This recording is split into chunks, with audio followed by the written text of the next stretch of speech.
of the 8th annual SEMA Battle of the Builders is...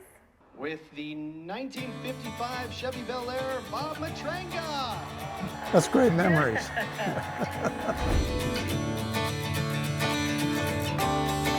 We won in 2020 with brute force, 1955 Chevy. Patrick from Keystone Automotive, he said, Bob, when they announced your name, you changed completely. Hands went up in the air, thank you, thank you. He said, I don't know what happened to you, but you're a different person. So it is, you get a relief that lets the pressure out, I guess, and all of a sudden you feel comfortable.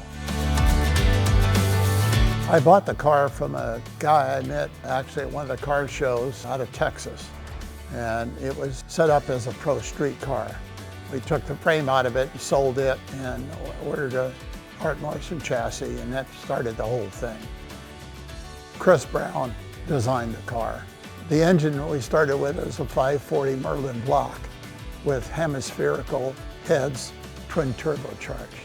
It's really a 1,000 to 1,400 horsepower motor. So that's where the brute force came from. It's got to be art. It's got to be something beyond just a car. Every part, you look at and you create a model of it, and then you see how it fits on the card. We built parts out of cardboard, and from there looked at them and then built them, and then threw those away and built another one because it wasn't perfect, it wasn't right.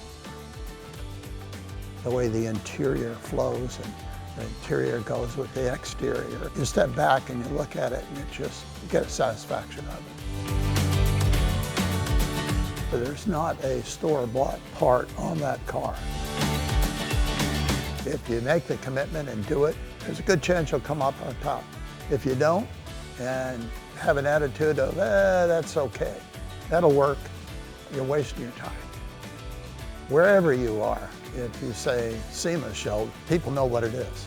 You can't say that about anything else in the automotive industry. It's really, really satisfying when you get together with a caliber of builders that enter this thing and they select your car as the car that is the best. I mean, that makes the whole thing.